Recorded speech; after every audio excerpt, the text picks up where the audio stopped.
நீங்கள் பாட்டுக்க மருந்தாக பார்த்தீங்கன்னா வந்து ஆட்டு மேலே இருக்கிற நுழையாம்பூச்சி பேனு இதெல்லாம் பார்த்தீங்கன்னா கொல்றது. ஃபஸ்ட்டு பார்த்தீங்கன்னா வந்து கொஞ்சோண்டு தண்ணி, அதாவது ஒரு 2 லிட்டர் தண்ணி விட்டு நாங்கள் ஊற்றிட்டோம். ஊற்றிட்டு பார்த்தீங்கன்னா அது கொஞ்சம் பார்த்தீங்கன்னா வந்து மருந்து ஊற்றிட்டோம். மருந்து ஊற்றி நல்லா கொடன்னு அதிகமாக ஊற்றிங்க, கம்மியாக ஊற்ற வேண்டாம். அப்போ பேன் ஆகும். அதுக்கப்புறம் பார்த்தீங்கன்னா இது மாதிரி ஆட்டை வந்து உள்ளே மூட்டு வச்சுருங்க.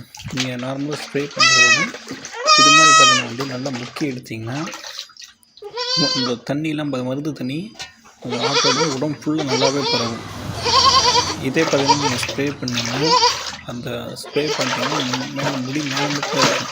அது வெயில் அடிச்சுன்னா காஞ்சிடும், நல்லா அடியெல்லாம் போகாது. வால் இதே நீங்கள் முக்கி எடுத்து நல்லா தேய்ச்சி விட்டிங்கன்னா முடி ஃபுல்லாகவே போயிடும். நல்லா ஆடு நல்லா குளிச்ச மாதிரி ஆகிடும். அது எல்லா இடத்துலையுமே இருக்கும். 50% பார்த்தீங்கன்னா உடம்பு ஃபுல்லாகவே இருக்கும். இது மாதிரி நீங்கள் முக்கி விடும்போது பார்த்தீங்கன்னா வந்து மறக்காமல் பார்த்தீங்கன்னா கண் மூக்கு மூஞ்சியில் மட்டும் படாமல் நல்லா பத்திரமா பார்த்துங்க. அது வந்து இது கெமிக்கல் இந்த மருந்து. ஸோ மூஞ்சியில் மட்டும் படாமல் பார்த்துங்க. இது மாதிரி முக்கி எடுத்ததுக்கப்புறம் பார்த்திங்கன்னா வந்து ஒரு அரை மணி நேரம் வெயிலில் கட்டி வச்சுருங்க. அப்போ தான் பார்த்திங்கன்னா வந்து மருந்து பார்த்திங்கன்னா மயக்கத்துக்கு, வெயில் மயக்கத்துக்கு, அந்த மருந்து மயக்கத்துக்கு இப்படி பார்த்திங்கன்னா வந்து மயங்கி அப்படியே தொப்பு கீழே விழுகும். ஸோ நம்ம அதை கட்டியாச்சு. நம்ம பார்த்திங்கன்னா 4 ஆடு இருக்குது. இதெல்லாம் பார்த்திங்கன்னா வந்து குட்டிகளுக்கு தான் கரெக்டாக இருக்கும். அதாவது சின்ன குட்டிலேருந்து ஒரு மீடியம் சைஸ் குட்டி வரைக்கும் இந்த பாத்திரத்துக்கு கரெக்டாக இருக்கும். இப்போ நீங்கள் ஒரு பெரிய தொட்டி மாதிரி வச்சுருந்தீங்கன்னா அதுலேயும் கூட முக்கி எடுக்கலாம். நம்மகிட்ட ஒரு தொட்டியில் எதுவும் இல்லை. நம்மகிட்ட இருக்கிறது பெரிய பாத்திரம் பார்த்திங்கன்னா இந்த பாத்திரம் தான். ஸோ அதனால் பார்த்திங்கன்னா இதுலேயே பார்த்திங்கன்னா வந்து மருந்து ஊற்றி இதுலேயே பார்த்திங்கன்னா வந்து ஆட்டோ முக்கி எடுத்துகிட்டு இருக்கிறோம். இதெல்லாம் முடிச்சதுக்கப்புறம் அந்த மருந்து தண்ணி வேஸ்ட் ஆகுதுன்னு நினச்சிங்கன்னா அது கடைசியில் காட்டுறீங்கன்றாங்க, அது வேஸ்ட் ஆகாது. இந்த ஆட்டில் ஃபுல்லாக பார்த்தீங்கன்னா நுழையாம்பூச்சி பெயின் கூட இல்லை, நுழையாம்பூச்சி தான். பார்த்தீங்கன்னா தெரியும். இந்த நான் விட்டு ஒரு 2 நிமிஷம் தான் ஆச்சு. அதுக்கு இந்த கருப்பாக பார்த்திங்கன்னா முடி மேலே இது எல்லாமே பார்த்திங்கன்னா வந்து இந்த பெயின் தான். எல்லாம் வச்சு அந்த கெமிக்கலோட ரியாக்ஷனால எல்லாமே பார்த்திங்கன்னா வந்து வெளியே வந்துடுச்சு. முடி மேலே விட்டுட்டு இது வரும் கருப்பு. இந்த கருப்பாடு பார்த்திங்கன்னா எனக்கு கட்ட தெரியல, இந்த வெள்ளாட்டு நல்லாவே தெரியுது. இதுதான் இருக்குல்ல நம்ம பெரிய ஆடு. இதை கொஞ்சம் உள்ளே போக முடியல. அந்த பாத்திரம் சின்னது, ஸ்ப்ரே பண்ணால் கேட்காது. ஸோ நான் பார்த்தீங்கன்னா விண்டல் நல்லா முக்கி லைட்டாக தண்ணி எப்படி தெளிச்சு விடலான்னு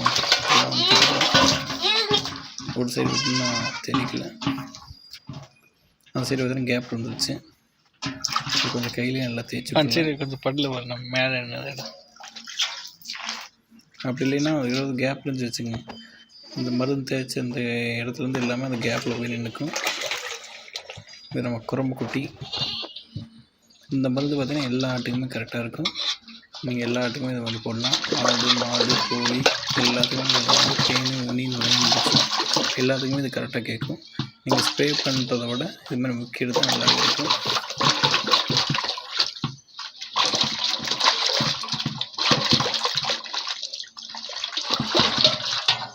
இது முடிஞ்சு தண்ணி பாருங்க. நான் ஊற்றும் போது பார்த்திங்கன்னா எப்படி இருந்துச்சு பாருங்க, வெள்ளைன்னு இருந்துச்சு. இப்போ பார்த்திங்கன்னா ஃபுல்லாக பார்த்திங்கன்னா ப்ரௌன், அதாவது இந்த ஆட்டு மேலே இருக்கிற இந்த அழுக்கு, சாணி, புழக்கை எல்லாம் பார்த்திங்கன்னா அப்படியே கலந்துருச்சு.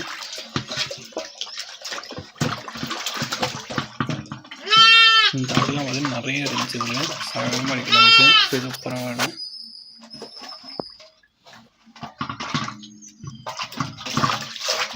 ஃபுல்லாக பார்த்திங்கன்னா வந்து நம்ம இருக்கிற 5 குட்டிங்க நல்லா தேய்ச்சிட்டு வெயில் கட்டிட்டோம்.